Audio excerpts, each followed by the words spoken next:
Sa ibang balita, nasunog ang ilang bahay at isang paaralan sa Antipolo, Rizal kagabi. 4 na pamilya ang apektado. Balitang hatid ni Bam Alegre. Ganito kalakas ang paglagablab ng apoy sa 4 na bahay at isang private school sa Barangay San Isidro, Antipolo, Rizal pasado alas 9 kagabi. Sa bilis sa pagliyab ng apoy, itinaas ng Bureau of Fire Protection ng sunog sa ikalawang alarma. 45 fire trucks ang tumugon sa panawagan para apulahin ang apoy. So far, 4 na bahay yung nadamay at saka isang eskwelahan. Yung bahay ay halos umabot ng 200 square meter at yung eskwelahan umabot ng 400. So ang damage na estimates so far sa ngayon ay umabot ng 9.6 million. Tuluyan na apula ang apoy pasado alas 10 kagabi. Lungkot ang nararamdaman ni Becky dahil pinaghirapan ng pamilya nila na itayo ang paaralang ito, pati ang kanilang bahay. Gayunman ang mahalaga raw sa ngayon, ligtas silang mag-anak.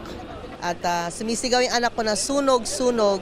Kaya nagbubuhos kami ng water sa likod. Kaso lang, sabi ng mga kaibayan, hindi kaya.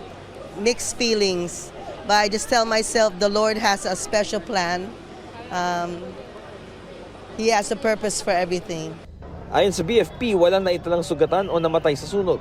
Sa kasagsagan ng pagkapula sa apoy, nagkaroon ng ulat na may isang batang nawawala. Pero kalaunay natukoy na ang kinaroroonan niya.